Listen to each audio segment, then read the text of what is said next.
All right, hello everybody. I am here with Abi Rogers, who is joining us all the way from Bristol, UK, and she is a mindset coach, hypnotherapist, all kinds of incredible things on here, and Jedi. So Star Wars fan too, which we appreciate around here.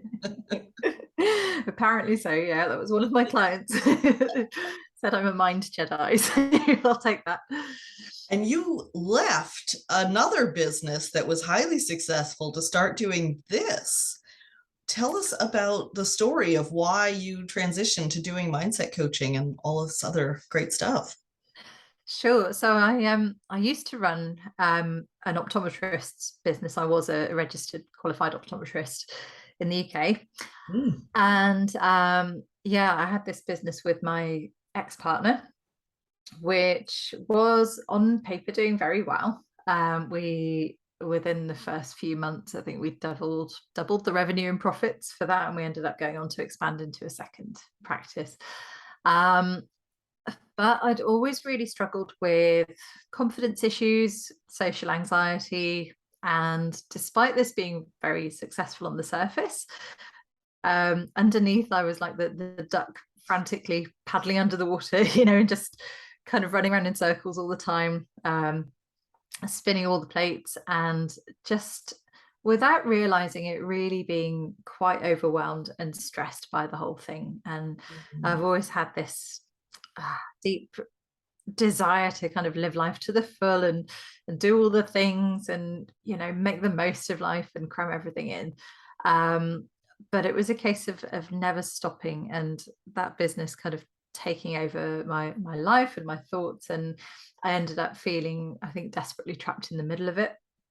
And like it was, if I wasn't there, then the whole thing would fall apart, and it became this kind of enormous pressure, and lots of anxiety around that, which I didn't really twig at the time. I didn't really realize that was going on, but looking back now, it's like, yeah, I was obviously just stuck in kind of firefighting mode and trying to make this whole thing work. And coincidentally, I ended up seeking hypnotherapy for something completely different, for stage fright, because I was Uh, also learning to sing at the time, and trying to train as a professional singer.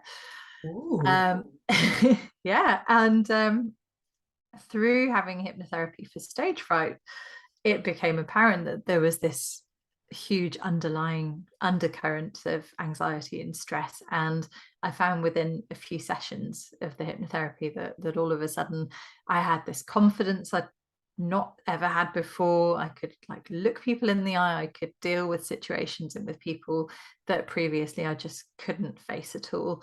And I suddenly had a lot more perspective and clarity on things, and I felt physically better, and all sorts of wonderful things happened, and I just thought, wow. this is It's this is powerful. amazing. Yeah. Yeah, yeah.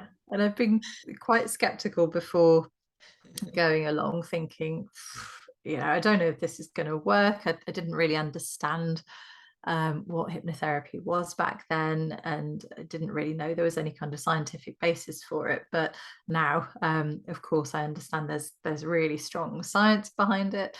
It's all neuroscience and psychology based, or certainly the training that I did was.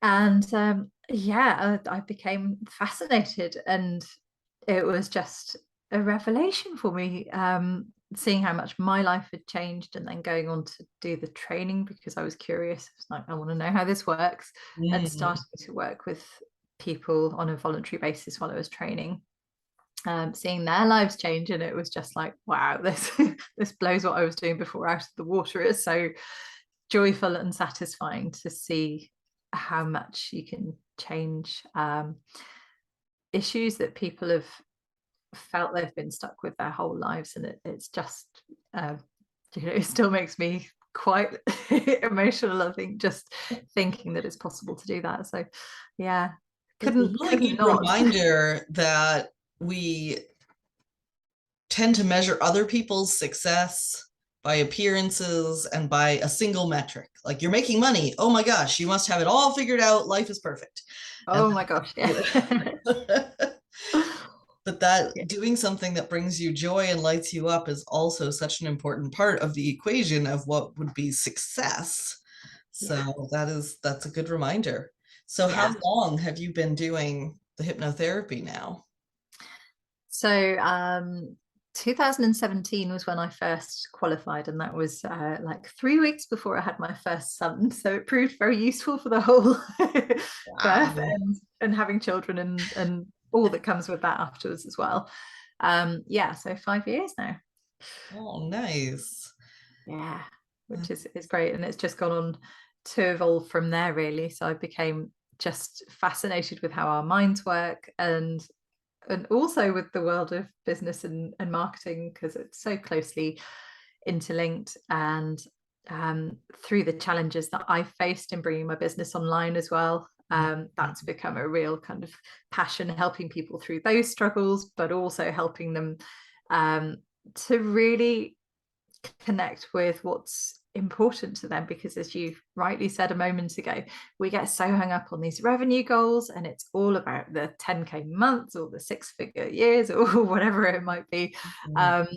But we very often disconnect from what truly makes us happy, or why we're seeking those goals. I think often it becomes like we're chasing those numbers because it's the thing to do, rather than really deeply connecting with it for ourselves, which has so many benefits and obviously leaves us in a much happier place at the end of it. So yeah, that's kind of where we are now. Yeah. Is there any particular specialty that you have in your work with people? Do you help them with like a wide variety of issues? Yeah, so I have some core kind of areas that I focus on really. So one area is just understanding their own minds and how to really manage your mind on an ongoing basis. Because we often hear of things like imposter syndrome and procrastination and motivation, and there are all these various mindset issues that can creep up, the comparison, the perfectionism, all that sort of stuff. um, but I like to really get into what's underlying all of those things, because there are some very common things that apply to all of those. And once you start to break it down, you understand that they're not individual problems, they're all part of something much bigger. And so I really get into that with people and helping them understand what's going on in the background, so that they can then look for these issues when they come up and spot what's really going on and address it for themselves.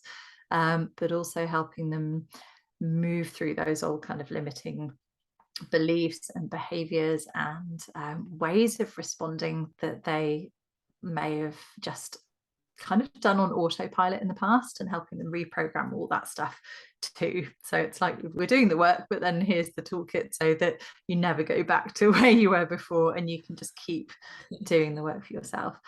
um, but I think also as part of the personal growth and business growth journey as well, inevitably we have to come up against things like money issues. Money mindset's a huge thing at the moment. So I bring in a lot of that kind of work as well, helping people to just get in touch with what's really going on there as well, because we often dress it up as a money mindset issue, or it feels like it's very specific just to money. But again, usually there's a lot of self-worth work going on behind the scenes to create those money issues, as well as some of the stories we've been brought up with throughout our lives. So those are kind of key areas. And then it's just again about getting people completely aligned with where they want to be, and helping them really work to create that vision, and getting them motivated and on track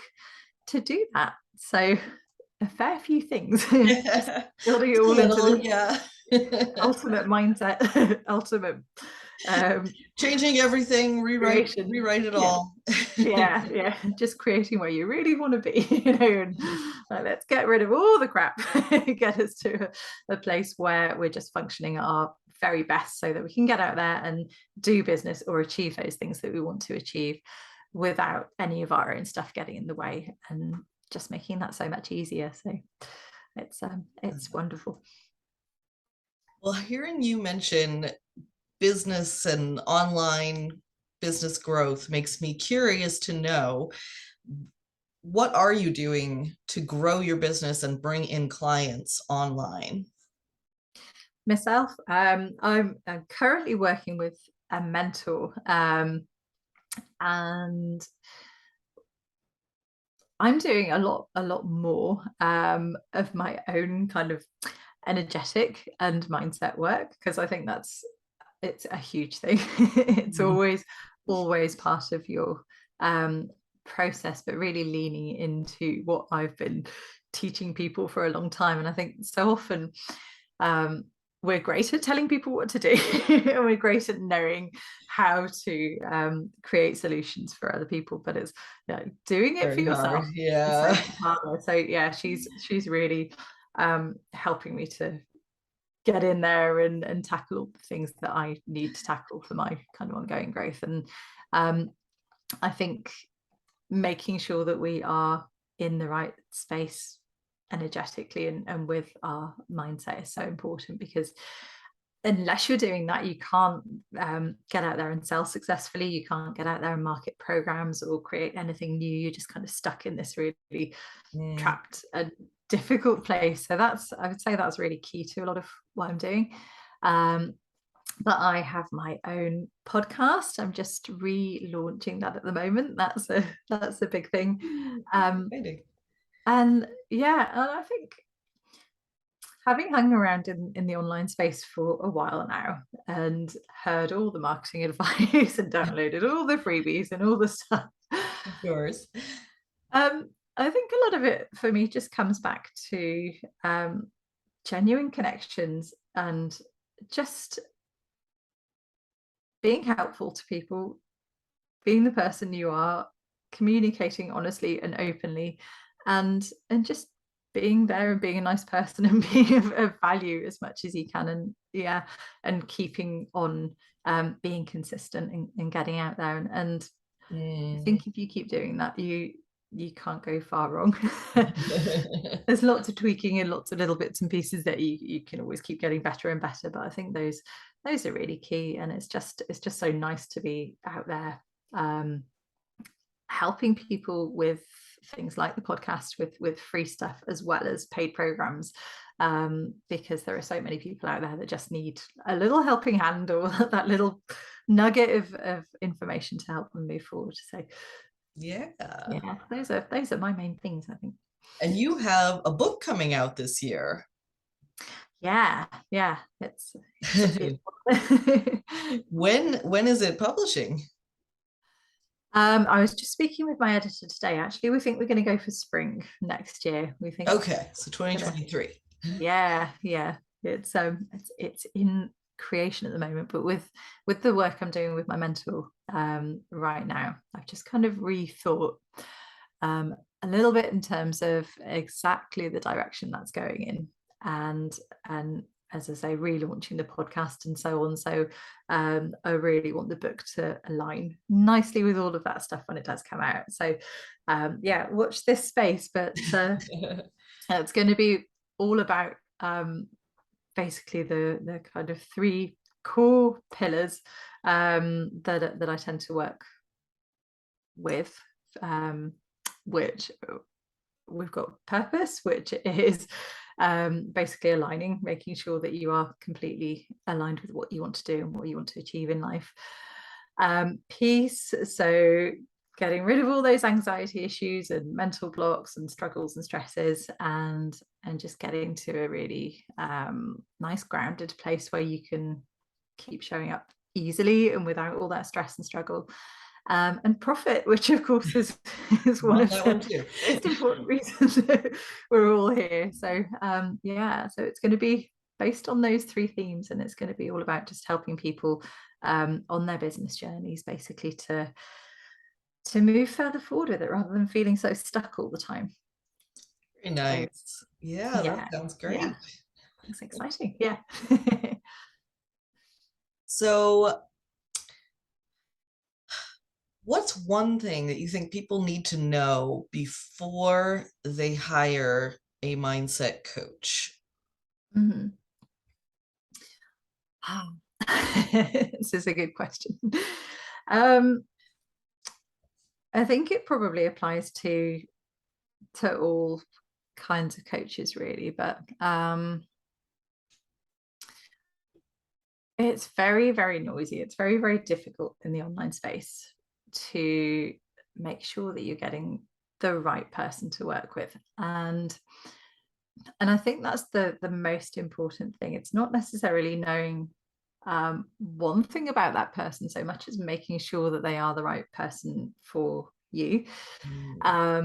So somebody who completely aligns with you and your kind of goals and visions and desires. I mean, good coaching should always be about allowing that individual to grow in their own way, and to move forward without you imposing your ideas on somebody else. But I also think if you have that great connection with somebody, and they really kind of understand you from the start, then it just flows beautifully, and it's just kind of like this lovely organic thing where two minds coming together can create something so much better. So yeah, I think really making sure that person is right for you. And I also almost hate to say it, but I think check in with whether that person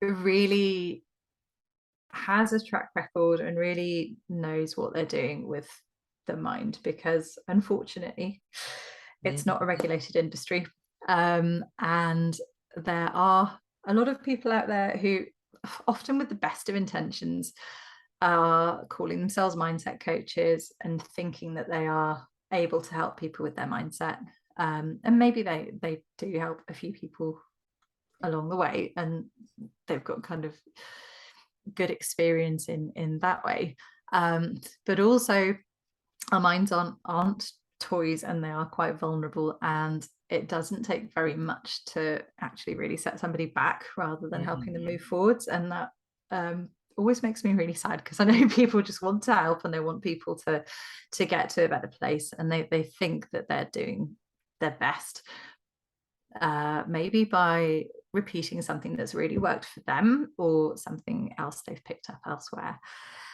But actually, if you're not quite working with the mind in the right way, you can, as I say, end up causing more harm than good. And I think it's really important just to make sure that the person that you're working with does really understand what they're doing, and has relevant qualifications or experience, and a good track record. So I always say to people with any kind of coaching, do your research, hang around that person for a while, make sure that you feel absolutely like investing in that person is coming from a place of enthusiasm and excitement, and yeah, I can't wait to work with them because I know they're going to be amazing, rather than fear-based investment and sort of feeling pressured into anything. So I think in a roundabout way, that would be that's a really good point. Yeah. We don't talk about that enough, that the brain and the mind is pretty delicate, and you want an expert messing with it. Yeah, absolutely. Absolutely. There's Yeah, that lots of makes a lot of advice out sense. there. And I definitely agree with the fear-based everything. That is one of my pet peeves about sales funnels. My favorite thing ever. And marketing is when you get somebody on a call and you just want to get a yes instead of like really figuring out if you're a good fit to work together. Yeah, totally, totally.